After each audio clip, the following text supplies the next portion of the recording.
أعوذ بالله من الشيطان الرجيم بسم الله الرحمن الرحیم۔ تراویح میں ہم نے سورہ صافات سنی ہے، اس کا تعارف۔ سورہ صافات مکہ مکرمہ میں نازل ہوئی، اس سورت میں 5 رکوع ہیں، 182 آیتیں ہیں۔ صافات کا معنی ہے صفے باندھنا۔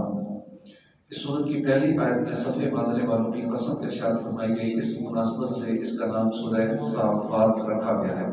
حضرت عبداللہ بن عباس سے مروی ہے کہ نبی کریم صلی اللہ علیہ وسلم نے فرمایا کہ جس نے جمعہ کے دن سورہ صافات اور سورہ یاسین کی تلاوت کی، پھر اس نے اللہ تعالیٰ سے کوئی سوال کیا تو اللہ تعالیٰ اس کا وہ سوال پورا فرما دے گا۔ سورہ یاسین کی تلاوت کرنے کی ضرورت ہے اور سورہ صافات کی۔ جس طرح دیگر صورتوں میں اکثر بنیادی عقائد کے بیان پر زور دیا گیا ہے، اسی طرح اس صورت میں بھی توحید، وحی، نبوت، مرنے کے بعد دوبارہ زندہ کیے جانے، اعمال کی جزا ملنے کو ثابت کیا گیا ہے، اور اس میں یہ چیزیں بیان کی گئی ہیں۔ اس صورت کی ابتدا میں صفے باندھنے والوں، جہد کر چلانے والوں، قرآن مجید کی تلاوت کرنے والی جماعتوں کی قسم ذکر کر کے فرمایا گیا کہ عبادت کا مستحق صرف اللہ تعالی ہے، اور جو کہ آسمانوں، زمینوں اور ان کے درمیان موجود تمام چیزوں اور تمام مشرقوں کا رب ہے۔ اور یہ بتایا گیا کہ آسمان کو تمام سرکش جنات سے محفوظ کر دیا گیا ہے، اور اب شیاطین اوپر عالم بالا میں فرشتوں کی باتیں سننے کے لیے نہیں جا سکتے۔ جب جاتے ہیں تو انہیں شہاب ثاقب مارا جاتا ہے۔ ہمیں جو رات کبھی کبھی آسمان میں ایک ستارہ کہتے ہیں ٹوٹا ستارہ نظر آتا ہے، تو وہ شہاب ثاقب میں جو شیطان کو مارے جاتے ہیں۔ جب شیطان اوپر جاتا ہے باتیں سننے کے لیے، اس کو شہاب ثاقب سے مارا جاتا ہے۔ جو کفار نبی کریم صلی اللہ علیہ وسلم کے معجزات دیکھ کر مذاق اڑاتے تھے اور مرنے کے بعد دوبارہ زندہ کیے جانے کا انکار کرتے تھے، ان کی مذمت بیان کی گئی، اور نبی کریم صلی اللہ علیہ وسلم کو تسلی دی گئی کہ وہ دن قریب آنے والا ہے جس میں ان کافروں کا انجام انتہائی دردناک ہوگا۔ اخلاص کے ساتھ ایمان لانے والوں کی جزا میں جنت کی نعمتیں بیان کی گئی، اور یہ بتایا گیا کہ لوگوں کو کس چیز کے لیے عمل کرنا چاہیے۔ پچھلی امتوں کے احوال بیان کیے گئے کہ جن لوگوں نے اللہ کے رسولوں کو جھٹلایا انہیں عذاب میں مبتلا کر دیا گیا، جو لوگ ایمان لائے انہوں نے اپنے رسولوں کی پیروی کی، وہ عذاب سے محفوظ رہے۔ حضرت نوح، حضرت ابراہیم، حضرت اسماعیل، حضرت موسیٰ، حضرت ہارون، حضرت الیاس، حضرت لوط اور حضرت یونس علیہ السلام کے واقعات بیان کیے گئے، اور ان میں سے حضرت ابراہیم اور حضرت یونس علیہ السلام کا واقعہ تفصیل کے ساتھ بیان کیا گیا۔ کفار کا ایک عقیدہ یہ تھا کہ فرشتے اللہ کی بیٹیاں ہیں، اس عقیدے کا رد کیا گیا اور اللہ تعالیٰ کی پاکی بیان کی گئی۔ سورہ صافات کی اپنے سے مقابل سورہ یاسین کے ساتھ ایک مناسبت یہ ہے کہ سورہ یاسین میں ہلاک کی گئی سابقہ امتوں کے احوال کی طرف اشارہ کیا گیا، اور سورہ صافات میں ان امتوں کے احوال تفصیل سے بیان کیے گئے۔ دوسری مناسبت یہ ہے کہ سورہ یاسین میں دنیا اور آخرت میں کافروں اور مسلمانوں کے احوال اجمالی طور پر ذکر کیے گئے، اور اس صورت میں سورہ صافات میں تفصیل کے ساتھ اس کا ذکر کیا گیا۔ اس کے بعد سورہ صاد ہم نے سنی۔ سورہ صاد مکہ مکرمہ میں نازل ہوئی، اس میں 5 رکوع ہیں، 88 آیتیں ہیں۔ اس سورت کی ابتدا میں حروف مقطعات میں سے ایک حرف صاد آتا ہے، اس لیے اس مناسبت سے اس کو سورہ صاد کہتے ہیں۔ اس سورت کا مرکزی مضمون یہ ہے کہ اس میں کفار سے ان کے عقائد کے بارے میں بحث کی گئی، اور اس بحث کے ضمن میں اسلام کے بنیادی عقائد جیسے توحید، نبوت، رسالت، مرنے کے بعد دوبارہ زندہ کیے جانے کو ثابت کیا گیا، اور اس میں مزید یہ چیزیں بیان کی گئی۔ اس صورت کی ابتدا میں بتایا گیا کہ کفار صرف تکبر اور عناد کی وجہ سے رسول کریم صلی اللہ علیہ وسلم کی مخالفت پر عمل پیرا ہیں، اور انہیں اس بات پر تعجب ہو رہا ہے کہ انہیں میں سے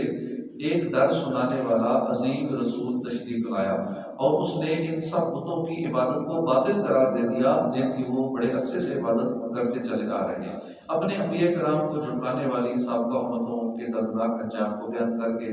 کفار مکہ کو نصیحت کی گئی کہ اگر وہ بھی اپنی سرکشی پر قائم رہے تو انہیں بھی ہلاک کر دیا جائے گا۔ حضرت داؤد علیہ السلام، حضرت سلیمان، حضرت ایوب علیہ السلام کے واقعات تفصیل کے ساتھ بیان کیے گئے، اور حضرت ابراہیم، حضرت اسحاق، حضرت یعقوب، حضرت اسماعیل، حضرت یسعا حضرت ذوالکفل علیہ السلام کے واقعات اجمالی طور پر بیان کی گئے، اور ان واقعات کو بیان کرنے سے مقصود نبی کریم صلی اللہ علیہ وآلہ وسلم کو کفار کی طرف سے پہنچنے والی اذیتوں پر تسلی دینا، یہ اصل اس کا مقصد تھا۔ آخر میں حضرت آدم علیہ السلام کی تخلیق اور شیطان کے انہیں سجدہ نہ کرنے والا واقعہ بیان ہوا۔ سورہ صاد کی اپنے سے مقابل سورہ صافات کے ساتھ مناسبت یہ ہے کہ سورہ صافات میں حضرت نوح، حضرت ابراہیم، حضرت اسماعیل، حضرت موسیٰ، حضرت ہارون، حضرت الیاس، حضرت لوط اور حضرت یونس علیہ السلام کے واقعات ذکر کیے گئے، اور سورہ صاد میں حضرت داؤد، حضرت سلیمان، حضرت ایوب اور حضرت آدم علیہ السلام کے واقعات بیان کیے گئے، اور بقیہ انبیاء کرام کی طرف اشارہ کر دیا گیا کہ گویا کہ سورہ صاد، سورہ صافات میں بیان کیے گئے انبیاء کرام کے واقعات کا تتمہ ہے۔ اس کے بعد سورہ زمر، سورہ زمر اس آیت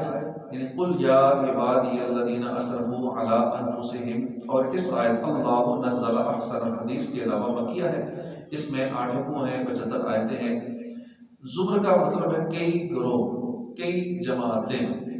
اس صورت کی آیت نمبر 71 میں کفار کو گروہ در گروہ جہنم کی طرف ہانکنے، اور آیت نمبر 73 میں اپنے رب سے ڈرنے والوں کو گروہ در گروہ جنت کی طرف چلا جانے کا ذکر ہے۔ اس مناسبت سے اس صورت کا نام سورہ زمر رکھا گیا۔ حضرت عائشہ صدیقہ رضی اللہ عنہ فرماتی ہیں حضور نور صلی اللہ علیہ وسلم اتنے تسلسل سے روزے رکھتے حتیٰ کہ ہم کہنے لگتے کہ اب آپ افطار نہیں فرمائیں گے، اور کبھی روزہ نہ رکھتے یہاں تک کہ ہم کہنے لگتے کہ اب آپ روزہ نہیں رکھیں گے، اور آپ ہر رات سورہ بنی اسرائیل اور سورہ زمر کی تلاوت فرمایا کرتے۔ اس سورت کا مرکزی مضمون یہ ہے کہ اس میں اللہ تعالیٰ کے وجود، اس کی وحدانیت پر دلائل ذکر کیے گئے ہیں۔ قرآن پاک کو اللہ کی وحی ہونا بتایا گیا۔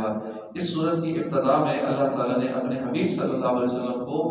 اخلاص کے ساتھ اللہ کی عبادت اور اطاعت کرتے رہنے کا حکم دیا، اور یہ بیان فرمایا کہ اللہ تعالیٰ مخلوق کی مشابہت سے پاک ہے،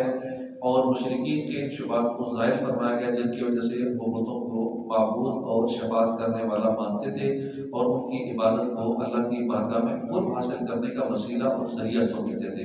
اللہ تعالیٰ کی وحدانیت پر زمین و آسمان کی تخلیق، رات اور دن کے آنے جانے، سورج اور چاند کے مسخر ہونے، مختلف مراحل میں انسان کی تخلیق سے استدلال فرمایا گیا، اور کفار کی اس عادت پر ان کی مذمت بیان کی گئی کہ جب ان پر کوئی مصیبت آتی ہے تو بتوں کی بجائے اللہ کی بارگاہ میں گریہ زاری کرتے ہیں، اور جب آسانی ملتی ہے تو پھر اللہ کو بھول جاتے ہیں۔ مسلمانوں اور کفار کے مابین فرق بیان کیا گیا کہ مسلمان دنیا اور آخرت دونوں میں سعادت مند ہوں گے، اور کفار دونوں جہان میں بدبخت رہیں گے، اور عذاب دے کر یہ تمنا کریں گے کہ کاش فدیہ دے کر ہم اس عذاب سے بچ جائیں۔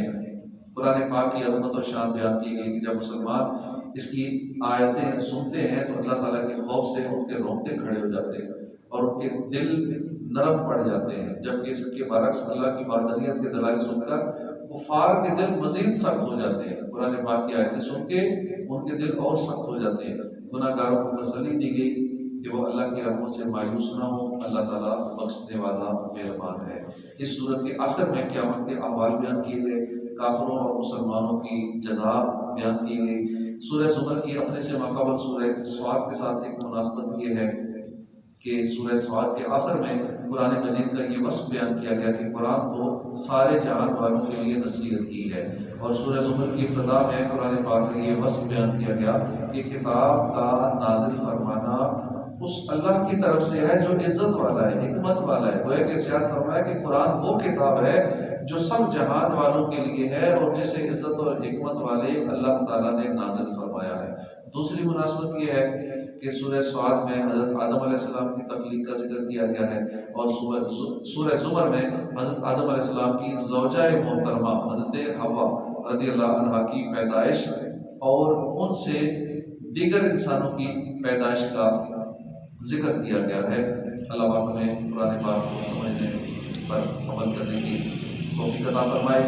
آمین بجاہ نبی امین صلی اللہ علیہ وآلہ وسلم۔